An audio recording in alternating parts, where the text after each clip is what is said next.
अस्सलाम वालेकुम, मैं हूं नाजरीन अब्दुल गफ्फार। नाजरीन, आपको बड़ी दिलचस्प और अहम खबरें जो है वो हम सुनवाने जा रहे हैं। और इसमें सबसे बड़ी जो खबर है वो ईरान ने एक ऐसी धमकी दी है डोनाल्ड ट्रंप को, और उसको खबरदार कर दिया है कि आइंदा कोई धमकी दी तो हमें एक टारगेट ऐसा है जिसको हमने लॉक किया हुआ है। अगर वो हमने टारगेट को अचीव किया तो दुनिया में तबाही मच जाएगी।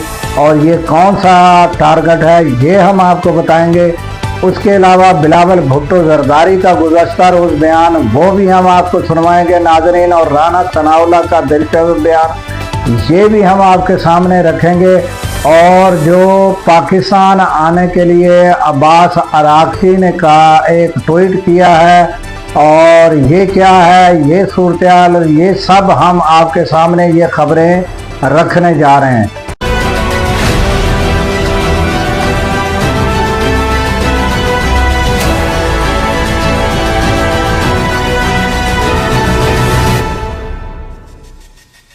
तो चलते हैं नाज़रीन खबरों की जानिब।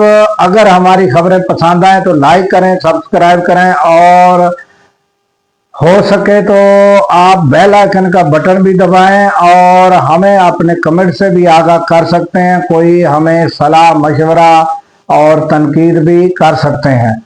तो सबसे पहले जो खबर है नाज़रीन, डोनाल्ड ट्रंप जो है अब उनके ख्यालात आबनाए हुर्मुज़ खुलवाने की तरफ हो गए हैं।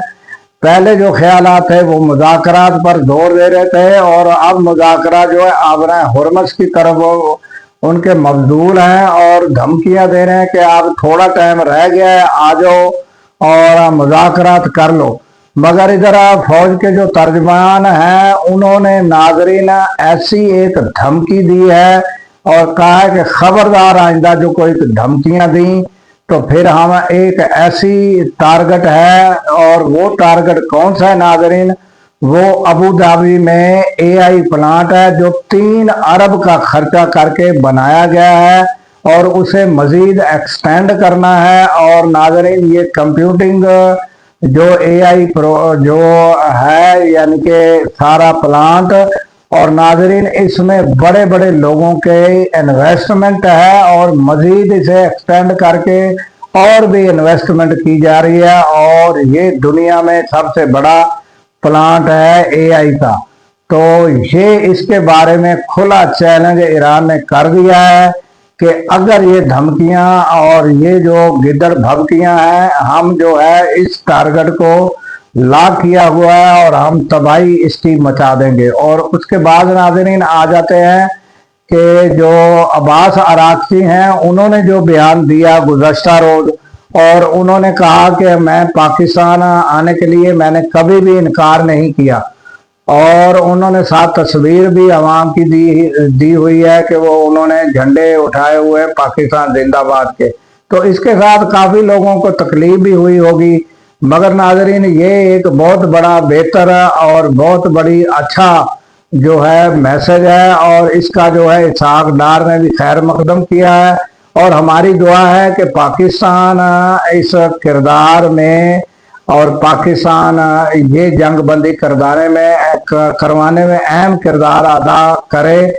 हमारी तो ये दुआ है नाज़रीन, क्योंकि हमें सबसे पहले पाकिस्तान जो है वो ही जो है मुकद्दम है, और बाद में कुछ और नाज़रीन अब जो आ जाते हैं कि गुज़श्ता रोज़ ज़ुल्फ़िकार अली भुट्टो की बरसी थी, उस पर बिलावल भुट्टो जरदारी ने भी जंग बंदी के लिए कहा कि जल्द अज जल्द जंग बंदी होनी चाहिए, क्योंकि ये जो है ये दुनिया भर के अलावा पाकिस्तान में भी इसके असरात मुरतब हो रहे हैं। और पाकिस्तानी अवाम को उन्होंने जो है वो मुखातब करके कहा कि बेनज़ीर इनकम सपोर्ट प्रोग्राम जो है उससे वो फ़ायदा उठाएं, और जंग बंदी के लिए उन्होंने कहा कि ये जल्द जंग बंदी होनी चाहिए। और नाज़रीन इसके अलावा दिलचस्प बयान जो है वो है अपना राना सनाउल्लाह का। उन्होंने कहा कि सारी दुनिया की नज़रें जो है वो पाकिस्तान की तरफ हैं कि पाकिस्तान जंग बंदी करवाने में बड़ा अहम किरदार अदा कर रहा है, और कुछ लोग जो हैं वो अफरा तफरी पैदा करना चाहते हैं। اور اگر ان کو جلوس جلد سے جلوس کرنے کا اور احتجاج کرنے کا شوق ہے تو وہ نیتن یاہو کے خلاف احتجاج کرے۔ اور ناظرین یہ بھی بہت بڑی ہمت ہے کہ نیتن یاہو کا نام لے لیا، کچھ لوگ تو اس کا نام بھی نہیں لیتے، تو تھوڑی سی ہمت رانا ثناءاللہ کرتے اور ڈونلڈ ٹرمپ کا بھی ساتھ نام لیتے تو بڑی بات ہو جاتی۔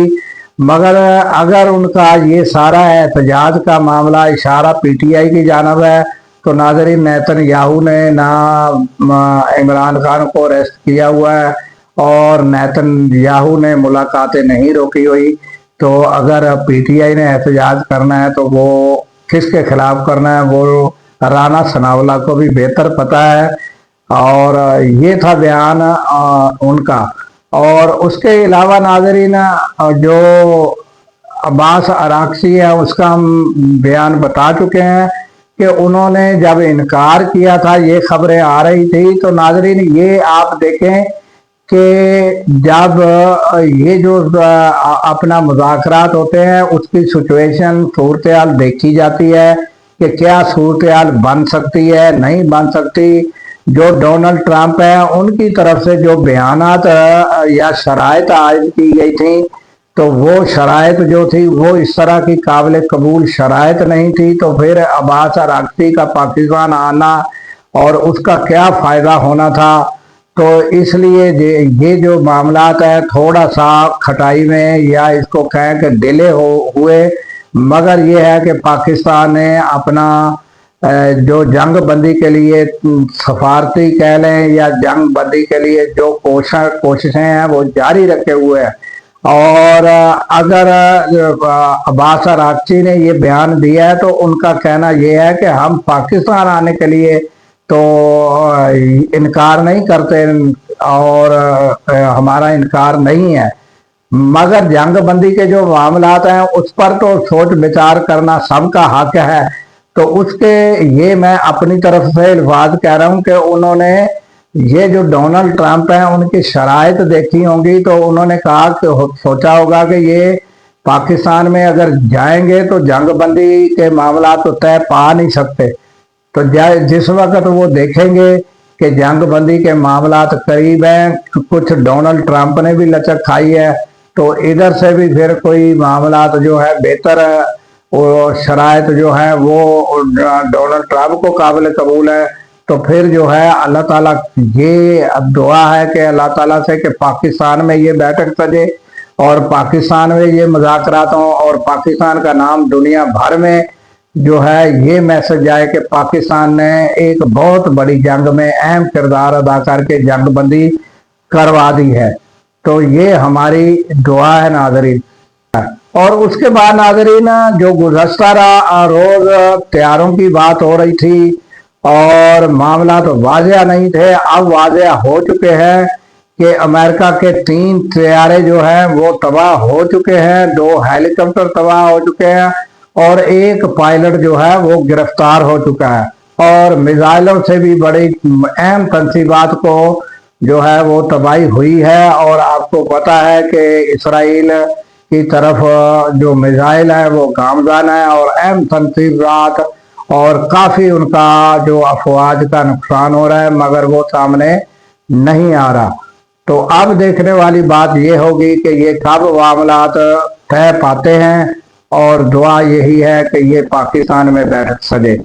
تو ناظرین اس کے ساتھ ہی ہمیں دیجیے اجازت اس دعا کے ساتھ کہ اللہ تعالیٰ پاکستان کی خیر فرمائے، پاکستان کی سرحدوں کی خیر فرمائے اور سرحدوں پر مامور ہمارے جوانوں کو اللہ تعالیٰ شاد و آباد رکھے، کیونکہ ناظرین جب ہم راتوں کو سو رہے ہوتے ہیں وہ سرحدوں پر جاگ رہے ہوتے ہیں۔